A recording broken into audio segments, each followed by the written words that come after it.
Hello friends, स्वागत है आपका एक बार फिर से आपके अपने लीगल चैनल में। मैं हूं एडवोकेट सनी शर्मा।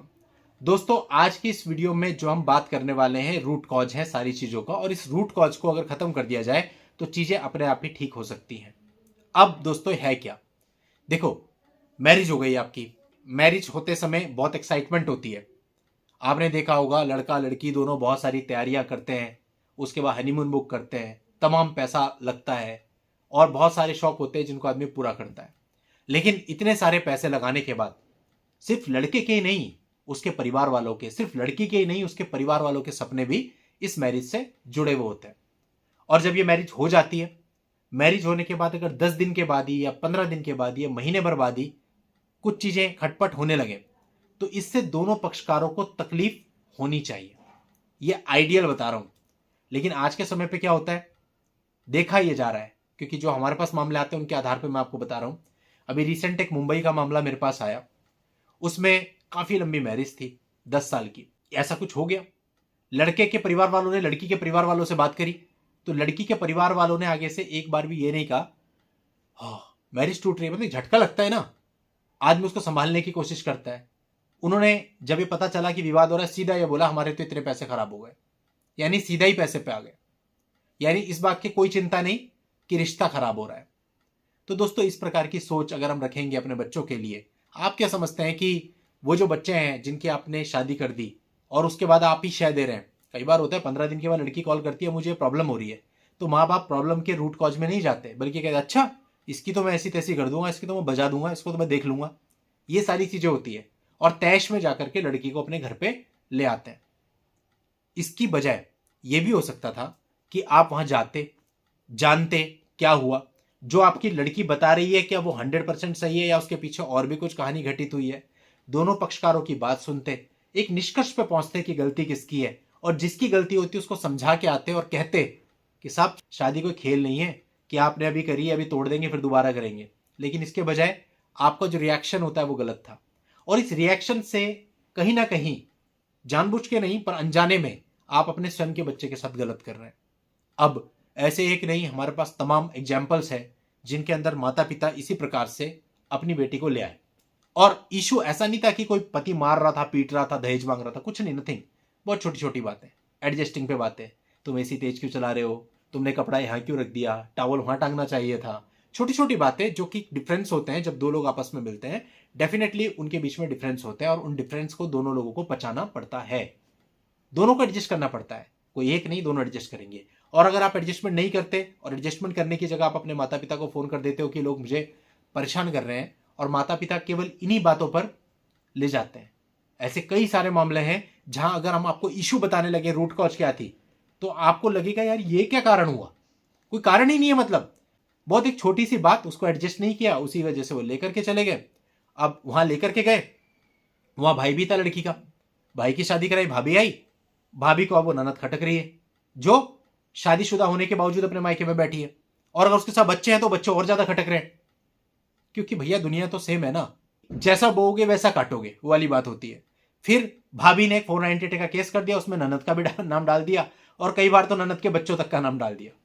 अब जो आपने किया वही आपके सामने आ गया, तो क्या फ्यूचर है आपको और आपके बच्चों का ऐसे में। इस तरह के मामले बहुत सारे देखे गए। इस प्रकार के मामले बहुत सारे रिपोर्ट हुए हमारे पास, जिसमें लड़की अपने मायके में बैठी थी इसी प्रकार की छोटी छोटी बातों की वजह से, और अचानक से पिता की डेथ हो जाती है। घर में कमाऊ सदस्य पिता ही है जिनकी वजह से सब कुछ चल रहा था, पिता की डेथ हो जाती है। अब पिता की डेथ हो गई, खाने पीने के लाले पड़ गए।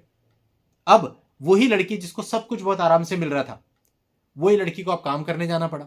बच्चा छोटा है, 1 साल का 2 साल का, वो भी रुल गया, उसकी भी जिम्मेदारी है, ऊपर से जो माता है उसकी भी जिम्मेदारी है, तीसरी तरफ केस भी चल रहे हैं, वो टेंशन भी है। इंसान की जिंदगी बिल्कुल पजल बन के रह जाती है, कुछ समझ में नहीं आता। कुछ मामले ऐसे भी देखे गए जब पत्नी अपने मायके में थी और उसका अफेयर हो गया, और अफेयर की वजह से ही वो मायके में आई थी। इसके बाद वो जो नया वाला बंदा था जिसके साथ अफेयर था, उसने भी कहीं और शादी कर ली। अब वो अधर्म अटक गई, ना तो पति की ना उधर की। ऐसा एक मामला रिसेंटली हमारे यहाँ देहरादून में आया था, अखबारों में भी प्रकाशित हुआ कि भाई जो पति था, पति ने इसलिए बोल दिया मुझे इसके साथ नहीं रहना क्योंकि इसका अफेयर किसी और के साथ है, और जो प्रेमी था वो भी चला गया, उसने कहा जी मुझे नहीं रहना इसके साथ, साफ साफ कह दिया चाहे मुझे जेल में डाल दो। तो ये मामला काफी चर्चित रहा था। तो अब ऐसे में उस लड़की का क्या, कुछ भी नहीं। अभी रिसेंटली भी मेरे पास एक मामला आया जिसमें एक पत्नी 10 साल की शादी छोड़ करके अपने बॉस के साथ ये अफेयर में चली गई और वो बॉस भी मैरिड है। अब वो बॉस अगर मैरिड है और वो किसी और को चीट करके आपके साथ आ रहा है तो इस बात की क्या गारंटी है कि वो आपके साथ भी रहेगा। समझ में ये नहीं आता कि लोगों को चाहिए क्या। अगर आप ये कहे पैसा चाहिए तो मैं नहीं मानता, क्योंकि बहुत सारे मामले हमारे पास ऐसे हैं जिनके पति करोड़पति हैं, जिन्होंने 5-5, 7-7 करोड़ रुपए तो ऐसे दे रखे थे, उन्हें भी छोड़ के आ गई।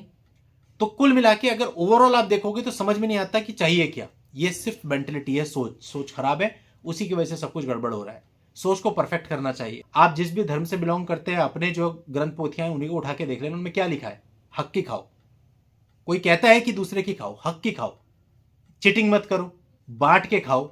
आज के समय बच्चों को केवल बुकिश नॉलेज दी जा रही है। 6ठी क्लास में पढ़ने वाले बच्चों के तो अफेयर चल रहे हैं। तो अब आप ऐसे में क्या एक्सपेक्ट कर सकते हो एजुकेशन प्रणाली से।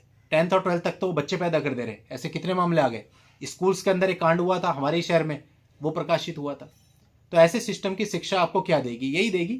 जितने भी मामले ऐसे होते हैं जिनमें लड़की अपने पति पे इंपॉर्टेंट होने का आरोप लगाती है, उनमें से 1% भी मामले ऐसे नहीं होते जिनमें पति एक्चुअल में इंपॉर्टेंट होता है। वो अपनी रिपोर्ट लाके लगा देता है, ये रही। तो क्या कारण है इसका? मतलब दिमाग में फितूर है ना, उस फितूर को पूरा कर रही है बस। कहने का मतलब है जहां एक्चुअल में लड़की के साथ में प्रॉब्लम है, भाई एक्चुअल में उसे मारा पीटा जा रहा है, उससे दहेज मांगा जा रहा है, वो तो चीज अलग हो गई। वहां तो माँ बाप को इंटरफेयर करना ही पड़ेगा, क्योंकि उनका बच्चा है और वो परेशान हो रहा है तो कैसे देख लेंगे। लेकिन छोटी छोटी बातों से, अपनी मनवाने के चक्कर में, अपनी ईगो के चक्कर में, अपनी टांग ऊपर रखने के चक्कर में अगर आप ये सब चीजें कर रहे तो भैया ये समझ लो आपका पार उतारा कहीं नहीं हो सकता। एक को छोड़ के दूसरे के पास जाओगे, वहां भी यही होगा। एडजस्टमेंट हर जगह करनी पड़ेगी। कोई ऐसी जगह नहीं है जो एडजस्टमेंट ना करनी हो। और जो आदमी अफेयर में होता है तो उसका तो दिमाग ही खराब होता है बिल्कुल। उसे तो दिखता ही कुछ नहीं। उसे तो उस समय पे जो पैरामोर है वो इस दुनिया का सबसे अच्छा इंसान नजर आ रहा होता है। लेकिन बात वही है, ऐसे मामलों की कमी थोड़ी है। जब सेकंड मैरिज के, थर्ड मैरिज के मामले हम लोग के पास आते हैं तो वो क्या है। तो इससे साफ पता चलता है कि ये केवल आपके मन का भ्रम है।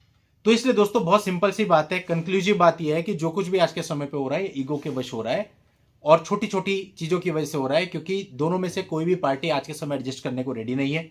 लड़के फिर भी हमने देखा एडजस्ट करने को रेडी है, काम पे भी जाते हैं, एडजस्टमेंट बहुत करते हैं, बहुत रिकॉर्डिंग, तमाम ऑडियो वीडियो हमारे पास रोज में आते हैं। लेकिन पत्नी आज के समय पे एडजस्ट नहीं करती है और छोटी छोटी बातों को अपने मायके तक पहुंचाती है। मायके वाले समझाने की वजह उसको लेकर के जाते हैं। दोस्तों ये सब मामलों में तो नहीं है, लेकिन 90% आज के समय यही हो रहा है। केवल 10% माँ बाप ही हैं जो अपने बच्चों को समझाते हैं, अपने बच्चों की गलतियों पे उसको डांटते हैं और सही को सही और गलत को गलत कहते हैं। अदरवाइज अधिकतर तो वही हैं जो जी हमारी लड़कियां हम इसके अगेंस्ट कैसे जाएं। पता है लड़की का किसी और के साथ अफेयर चल रहा है, शादीशुदा होने के बाद भी फिर भी अपनी लड़की का साथ दे रहे हैं। तो फिर ऐसे में क्या होगा। तो दोस्तों कई सारी रूट कॉज हैं, अगर आप इनको खत्म कर दोगे तो चीजें अपने आप ही ठीक हो जाएंगी, वरना सब कुछ खराब हो जाना है।